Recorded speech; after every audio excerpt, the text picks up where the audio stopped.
Hello everybody, and this is Chaos with Chaos Esports Productions, bringing you game number 2 of this week's 1v1 Bronze to Masters League. So we've got a PvZ. We'll go ahead and get it on my camera and go ahead and get things going.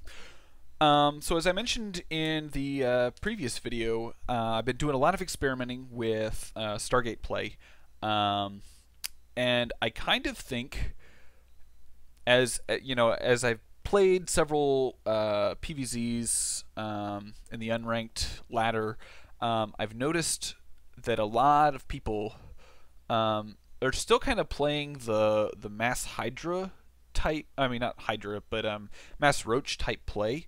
So I mean, obviously the Immortal Sentry All in is still pretty decent. But as you saw kind of in some of the previous videos, it didn't work out so well for me.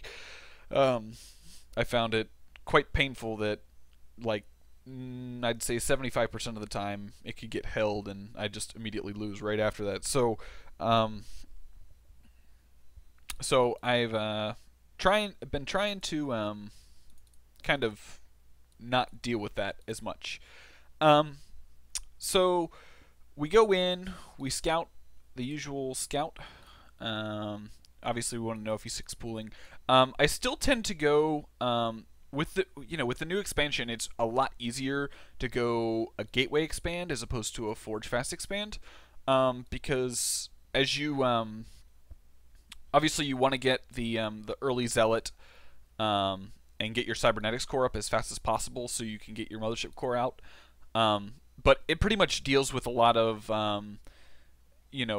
early small ling count pressure that your opponent can deal with. So I really like going gateway expand as opposed to the forge fast expand. I just feel like it gives you the option to tech a lot faster, which obviously makes your earlier push, or I guess your push earlier for like a timing attack. So yeah, so I get my Nexus down at a reasonable time, about 3 minutes, and then obviously, kind of behind this, I'm building a probe, but I choose not to. Like, I kind of waste that chrono boost to choose to get the cybernetics core out as fast as possible. My scouting probe, as opposed to coming home, I went ahead and left it here, just in case, because we did see him go for an early spawning pool. So in case he sends lings my way, I'll at least have ample time to react to get the zealot that I should be getting out here soon. But obviously I'm a little pylon blocked. So once that, I still got some bugs to work out of this this build, but I think the concept is there. So obviously, I got my gases also a little bit late, so the timing on my warp gate research is a little bit off. So I'm going to go ahead and speed it up because it's more or less just me building lots of probes and getting out a handful of zealots. No big deal. So I build a forward pylon here and go in to scout his natural. I probably with the oh yeah, I wanted to go and make sure, double check and make sure he hadn't taken a third. So I didn't see it here, so I'm like, well, he could have taken it here. So yeah, so I go in and I see, oh, yep, there's a third. And I find that a lot of Zerg players actually tend to go for a really early third in Heart of the Swarm, as opposed to playing, kind of the 2-base style. So a little bit of poor micro. I waste a force field and let him in. He takes out a probe, and I eventually clean these links up. So in general, the way this build works, I still haven't decided on whether or not it should be a double Stargate or a single Stargate. I don't know. You guys can experiment a little bit around with that, and I'll do the same, and maybe we'll come to a consensus on which one's better. But yeah, I choose to go for a single one, and then kind of, I see that he has lots of overlords kind of chilling around. Earlier, he had an overlord kind of walk across here, and I'm just like, wow, that's kind of sloppy. So I kind of go around and check for overlords, because free overlords are always fun.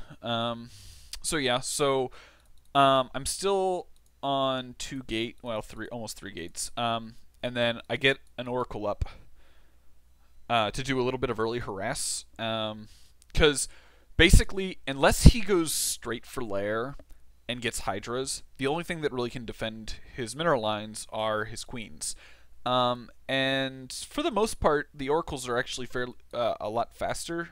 When the queens are on creep, I don't know. It's questionable of which one's faster. But in general, you can generally get into pretty decent position to like get here, snipe off a couple probes, and then kind of move into the base.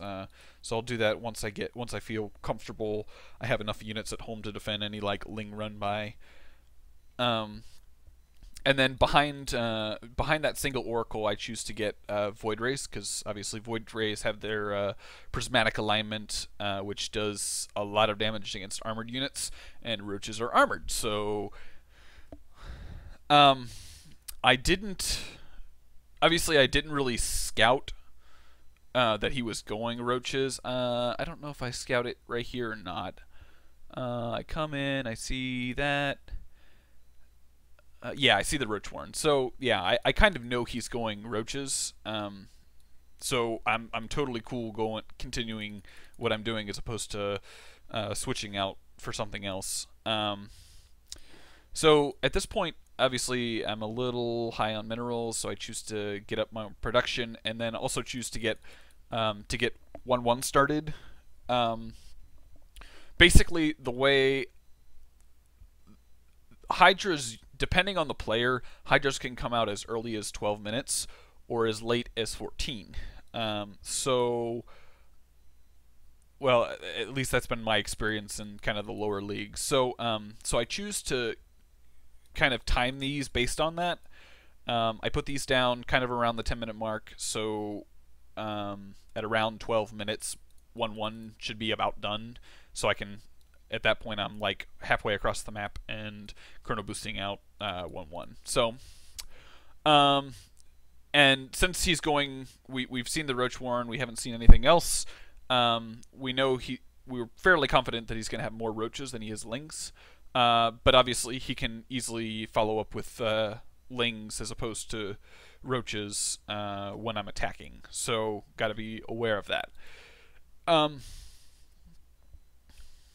So yeah, let's see.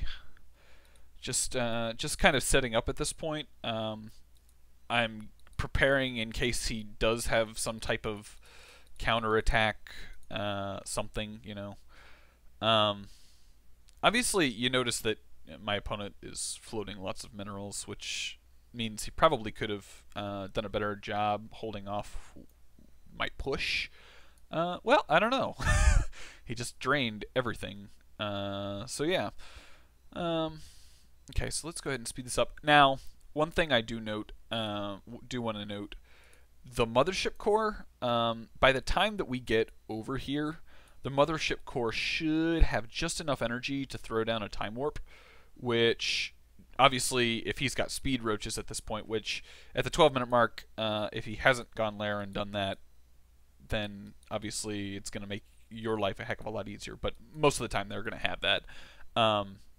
So getting the time warp, that definitely is very helpful. So yeah, so at this point I'm just kind of pushing out, getting everything ready. I go over here and I spot this overlord, so I'm like, awesome, free overlord. I actually supply block him, which is nice. And I feel like this time warp is probably wasted. I probably should have waited and used it up here. But yeah, I just kind of hold him off, and one thing I do want to notice, he blocked down the rocks so I couldn't just kind of run by this way, but forgot to take down these rocks. So he's got a lot of units that are just like sitting right there, which you'll see in a second. Kind of a little bit of poor micro here, but obviously since he doesn't have Hydras at this point, my Void Rays just are free reign, and you just see that they melt. I mean, 7, 8, 7, 10 kills. I mean, they just melt roaches, and at that point he just decided that he didn't have enough to continue the onslaught. As far as larva goes, he's got 18 larvae, so he could build a fair amount of units. But at the same point, obviously I've kind of built up more gateways behind this, and obviously I'm continuing to warp in units. So I mean, overall, this type of strategy, I haven't lost with it yet, but I still think that there obviously could be some mechanical tweaks that could be made that'll make this timing hit a lot harder. So feel free to comment on what you think about in the comment section below. And if you enjoyed the video, feel free to like and subscribe to my channel. I try to put out videos fairly consistently, so hope to see you in the next game.